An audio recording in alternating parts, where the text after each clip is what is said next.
Hello, I'm Dan Wood, I'm Dawn Denton. and between the two of us we are Keep It Online. We're going to take you for a little walk. Hold on to your hollyhocks, here we go.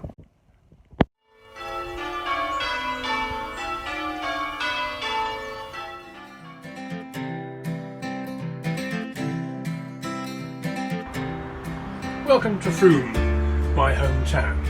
Today we're going to begin a little walk from the top of the hill, and that will begin with Gentle Street. Here's Dawn waiting to take us down. Right, we're walking down Gentle Street here now. One of the oldest streets in town. In fact, this was the original main road going into Frome, would you believe it? The name, Gentle Street, comes from a London family who arrived in Frome in the 16th century. Coming up on the right hand side, just past the scaffolding here, is quite an interesting old building called the Waggon and Horses. It was a pub from 1568 until its closure in 1960. Now Dawn, my partner in crime, took a photograph of this front door and posted it online as "We're in Frome." An answer came back from a young mum passing by with her 3-year-old daughter who said, "I used to drink in there when I was older." Do you remember, Mum? That's what you call spooky. A little further down the street is another of Frome's 371 listed buildings. More listed buildings in Frome than any other town in Somerset.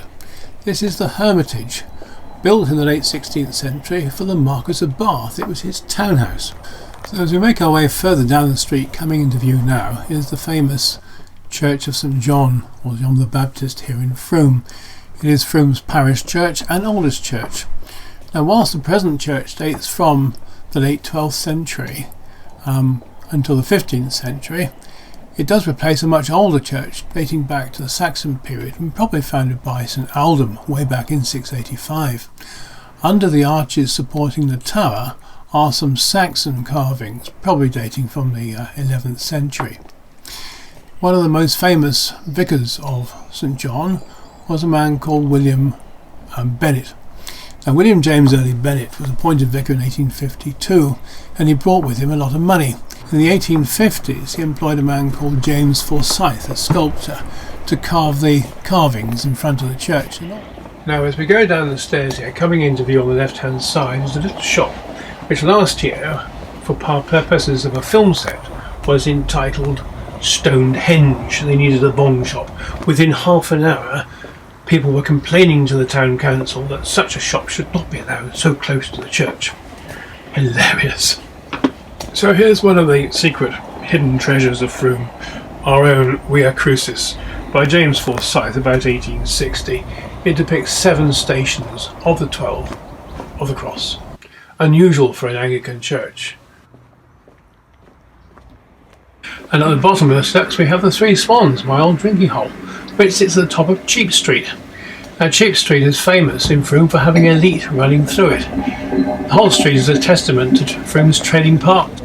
It's pedestrianised and one of Europe's best preserved medieval shopping streets. As with Cheap Street in all market towns in England, its name comes from the word cheap, which meant to sell. The word evolved and cheap became markets which were places for good cheap. Eventually, the word began to be used as we do today for inexpensive. Now the layout is still based on a medieval street plan, and we're reminded of the medieval water system by the leat that runs down the centre of Cheap Street. It rises from the spring at St John's Church and makes Frome history almost tangible. And now in 2020 this little shop is closing down.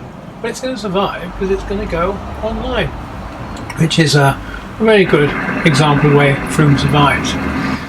The Boyle Fountain at the bottom of Cheap Street here, named after the Boyle family, stands outside the George Hotel. Another famous hostelry here in Frome is the Blue Boar, which stands at the other end of the street. And together with the Blue House next door, which at one time contained the Blue School, the Flatiron Building, which one time housed the Frome Literary Society, now houses Frome Museum. And across the road there, the old Masonic Hall of the Royal Somerset 973. Justice Lane will take us down passing by the Black Swan Arts. Another example of a pivoted business. At one time, the Black Swan was the roughest pub in town. That was in the 19th century, of course. Nowadays it sits on a modern Justice Lane, justice but without its magistrates' court. The Black Swan Arts also contains the Tourist Information Centre here in Frome. We have the Round Tower, which is where wool used to be dried out before being sent off on the trains around the country. As an example of business and utility pivoting, the old public loos here have changed into a takeaway kiosk, as well as a community fridge for leftover food for anybody to take as they wanted. The new loos, built in more recent times, stand here also in the car park of the Cheese and Grain, the old market yard in fact. The main car park in town today is the old marketplace. Frome celebrated 1300 years of continuous markets in 1985. Dominating this is the Cheese and Grain. Here we have concerts, here we have markets, here we have exhibitions. It's the social centre of town. Of the many famous industries here in Frome was J.W. Singer's. John Webb Singers produced statues which have been sighted all over the world, including the Statue of Justice on top of the Old Bailey you can see in the picture here. Crossing over the River Frome now, the river which gives its name to the town, named back in Saxon times as the Fraur. Fraur meaning brisk or fair. Today the river is far from brisk. I always remember Ken Dodd at the Memorial Theatre telling us the reason why Frome was so called, because it was the noise the traffic made when it went through. Frome!